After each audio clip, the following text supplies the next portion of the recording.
Ya ahora sí estoy grabando, listo. Entonces el tema del día de hoy es el cambio semántico, ¿listo?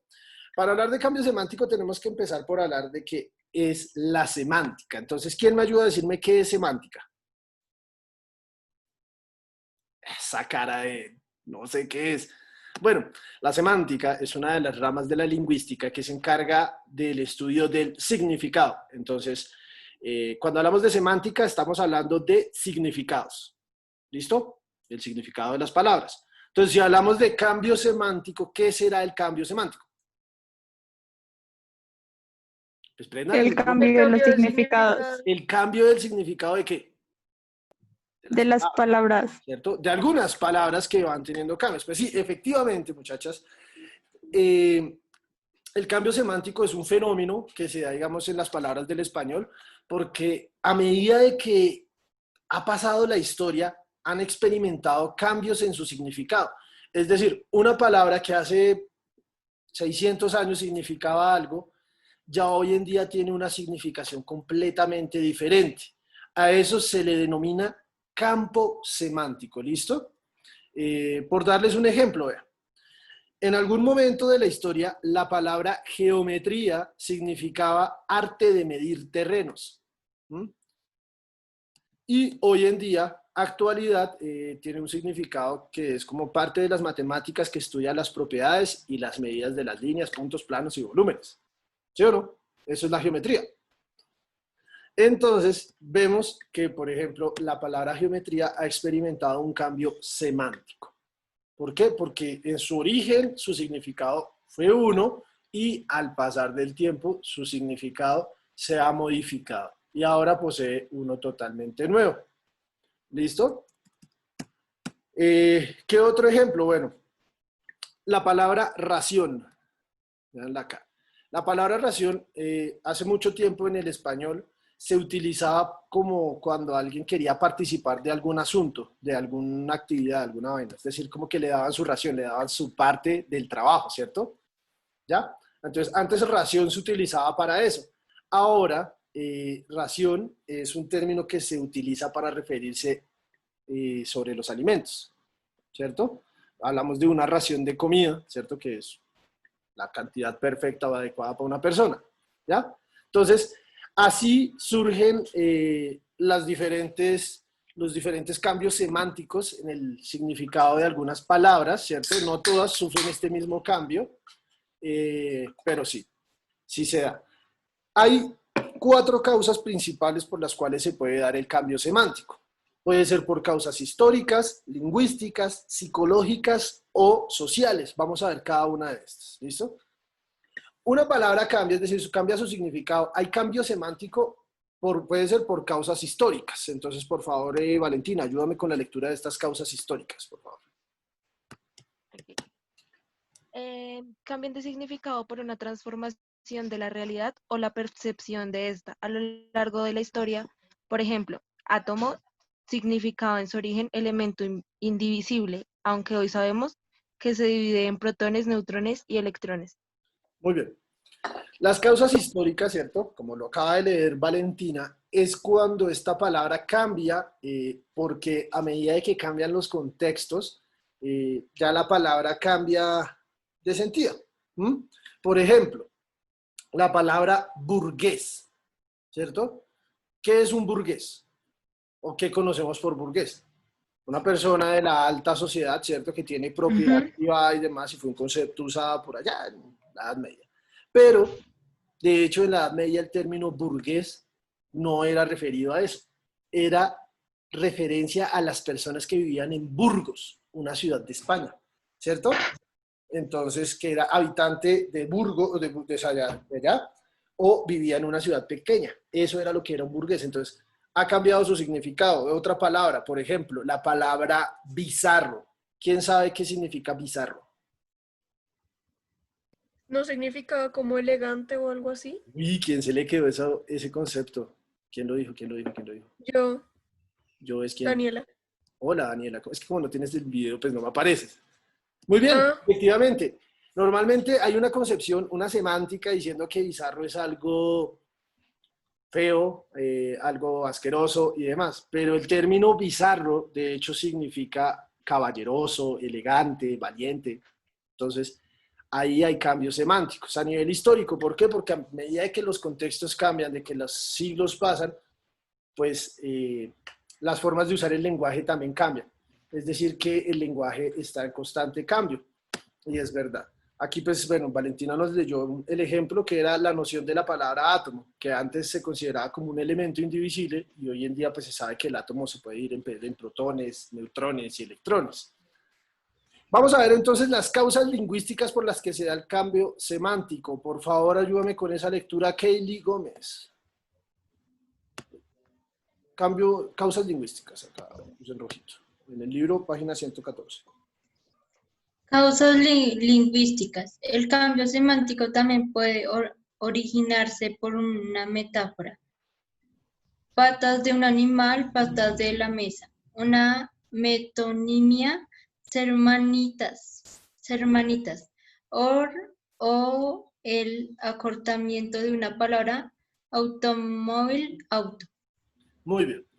Lo que Kelly nos lee acá es las posibles causas lingüísticas por las cuales cambia el significado de una palabra o se le agrega otro significado. El cambio semántico no es solo que lo reemplace, sino también a veces se vuelven polisémicas. Es decir, que la palabra mantiene ese significado original, pero aparte tiene otros significados que se usan dependiendo del contexto. Esto es lo que se da aquí en la lingüística. Entonces, por ejemplo, cuando usan la metáfora le cambian el significado, ¿cierto? Le hacen un cambio semántico a las palabras. Por ejemplo, cuando yo hablo de patas, me refiero a las extremidades que tienen los animales, ¿cierto? Esos son patas. Pero en una metáfora puedo decir las patas de la mesa, y ya me hace referencia a que pues, son las partes de madera que sostienen a la mesa, que en realidad no son patas de verdad, porque las patas las tienen solo los animales, ¿cierto? Entonces, eso es un cambio semántico. También se puede dar por metonimia, que ahí dice ser un manitas. Bueno, en manitas es como una locución a que de pronto, no sé, es manilargo, se roba las cosas o algo así. O el acortamiento de palabras, que es cuando se simplifican, cuando se abrevian, como la palabra automóvil. La gente ya no dice automóvil, dicen auto, ¿cierto? Y cosas así. Eso es por causas lingüísticas. Ahora vamos a ver bien por las causas psicológicas. Por favor, colabórame, Gómez, con las causas psicológicas. Causas psicológicas. Algunas asociaciones que se producen entre las palabras y determinadas realidades dan lugar a nuevos significados. Ejemplo, ser una abeja, aplicado a una persona que es hábil o astuta. Muy bien. Estas causas psicológicas es, por decirlo así, cuando se adapta como esa palabra a los contextos del momento. Entonces aquí dan el ejemplo de ser una abeja, ¿cierto? Esto es una forma de decir a alguien que es muy listo. Estas causas psicológicas también es como la expresión que nosotros usamos de decir paila, ¿cierto? Paila tiene un significado que es el sartén plano donde se hacen las arepas, ¿sí o no? Que normalmente es de color negro. Pero nosotros hicimos un cambio semántico ahí por causas psicológicas porque en nuestro contexto decir paila es decir que algo no va o está mal, ¿sí o no? Porque pues paila, socio. Entonces, eso, digamos, es un cambio semántico que se da ahí por causas psicológicas, ¿cierto? A esa palabra se le ha cambiado, ¿por qué? Porque la gente de este contexto lo usa de esa forma. Pero vaya usted y diga eso en Chile. No le van a entender qué es lo que usted quiere decir, qué contexto quiere referenciar con eso, ¿listo? Entonces, eso es como para que entiendan. Y pues las causas sociales también generan cambios semánticos. Por ejemplo, léamela por favor, Natalia Rodelo. Ayúdame tú con eso. Causas sociales. Natalia Rodelo, ¿estás por ahí? Así. Perdón, es que estaba hablando con el micrófono apagado. No te preocupes, suele pasar. Causas sociales. Ciertas palabras de uso general se especializan en determinados ámbitos profesionales. Por ejemplo, programa no significa lo mismo para un profesor, un político o un presentador de televisión. Muy bien, gracias, Natis. Efectivamente, lo que dice Natalia es cierto, lo que ella nos lee. Las causas sociales, es decir, las diferentes especialidades o profesiones, ¿cierto?, que existen en nuestra sociedad, le dan cambios semánticos a las palabras, ¿cierto? Lo que nos muestran acá es, por ejemplo, la palabra programa Para mí como profesor es programarles la cantidad de temas que ustedes van a ver durante el año y es académico, ¿cierto? Para un político, un programa es un proyecto de gobierno, algo que va a desarrollar él para, no sé, para hacer un parque, alguna vaina así, ¿sí? Y para un presentador de televisión, un programa es su lugar de trabajo, ¿cierto? Que es donde él se sienta. Entonces, esa palabra tiene un cambio semántico en cada uno de estos contextos, por eso se llaman las causas sociales, porque son específicos, como por decirlo así, como de cada profesión, ¿cierto? En cada una se le dan significaciones propias a las palabras, ¿listo? Esto es importante.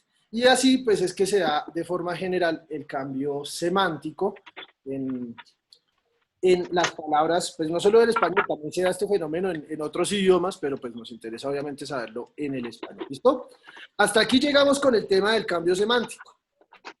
Nos vamos ahora para el siguiente tema, chicas, que también es un tema súper cortico, que se llama la acentuación de los adverbios. Aunque bueno, no son todas las normas para acentuar adverbios, sino en realidad vamos a ver unas normas para acentuar los adverbios interrogativos y exclamativos, son los que se usan para hacer preguntas y exclamaciones, ¿listo? Cuando hablamos de interrogativos y exclamativos, ¿a qué nos referimos, amiga Paula Díaz? ¿Qué es Exclamativos. Sí, bueno, dile, dale. Sí, son los exclamativos, ¿verdad? Y los interrogativos. Sí, ¿qué es eso? O sea, ¿qué es exclamativo? ¿Qué es interrogativo? Los exclamativos son los que demuestran como una acción, como que tú estás, un momento, pa. Tú estás asumiendo una acción, ¿sí? Tú estás haciendo, mientras que estoy ocupada, Tranquila, qué Paula. pena, familia ahí. Mientras que los interrogativos son los que se refieren a una pregunta. Muy bien, Paula. Tal- Bueno, el segundo que dijiste está bien, tal vez el primero porque te dio pena y lo dijiste mal. Bueno, cuando hablamos de exclamativo, ¿cierto? Es de expresar esa emoción. De expresión.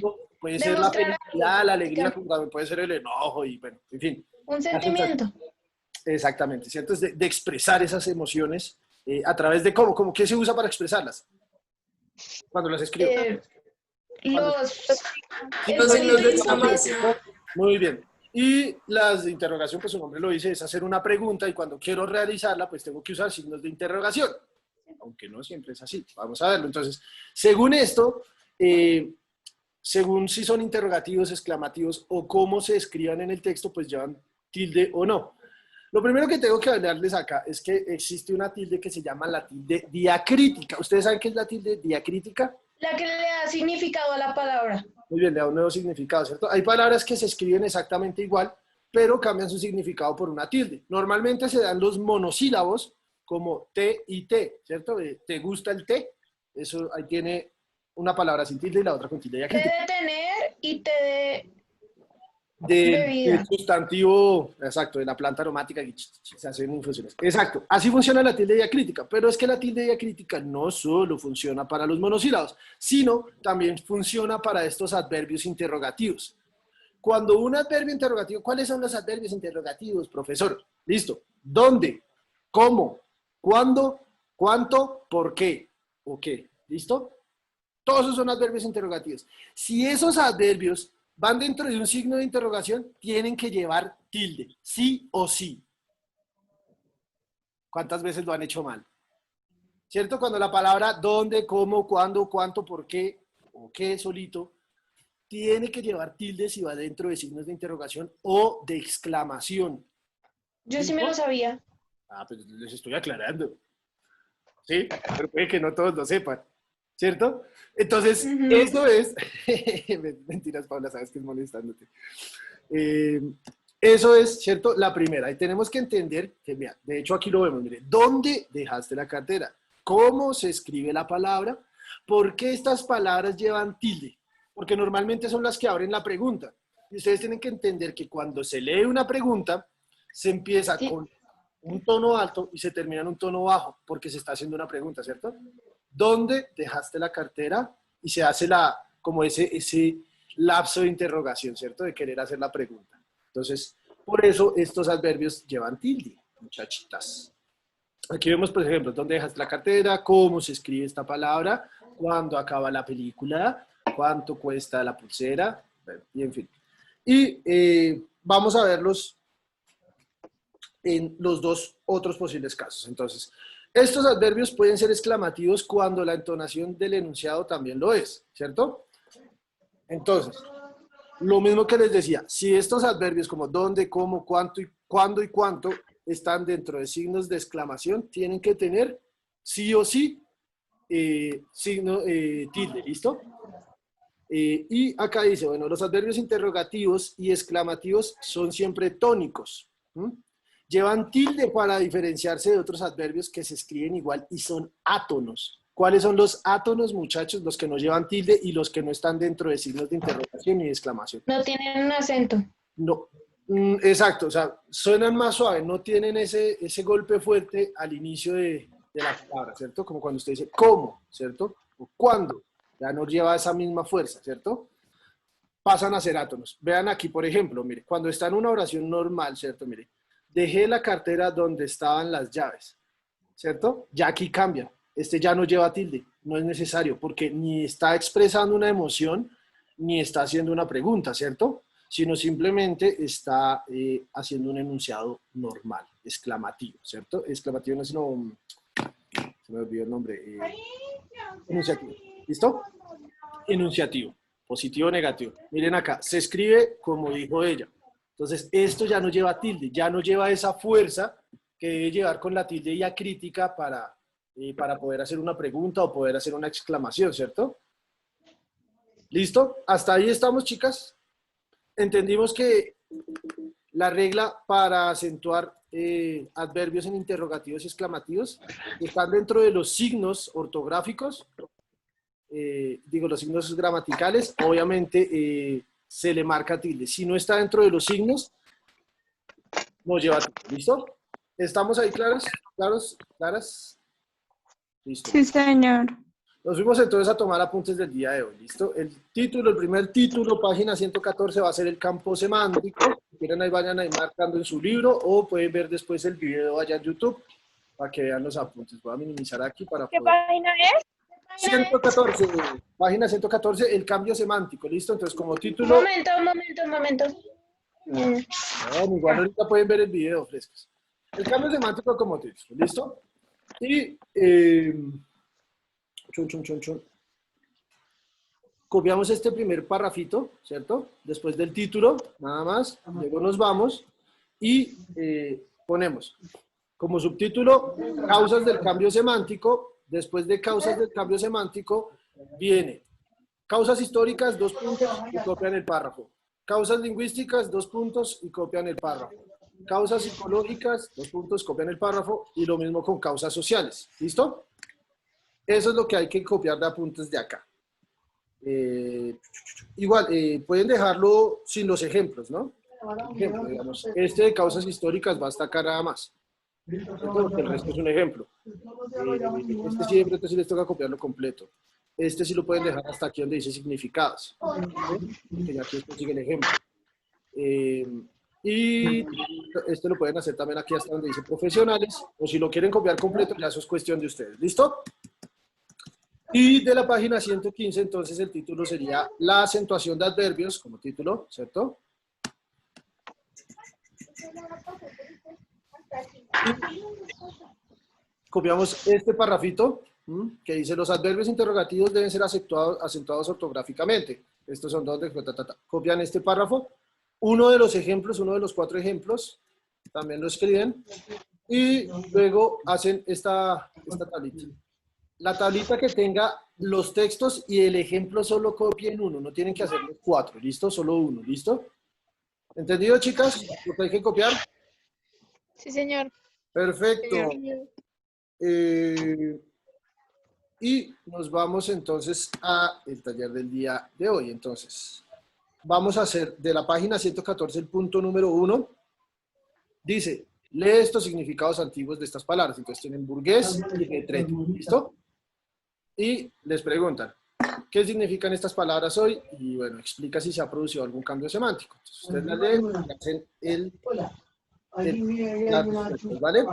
Y después de ello, muchachitas, nos vamos para la página 115 y solucionamos el taller del primer punto, ¿listo? Que nos dice, Lee las oraciones, acentúa correctamente las palabras interrogativas y exclamativas. Entonces, ustedes buscan las que tienen que tener tilde y les ponen tilde. ¿Listo?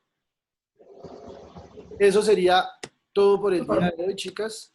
No sé si tienen preguntas.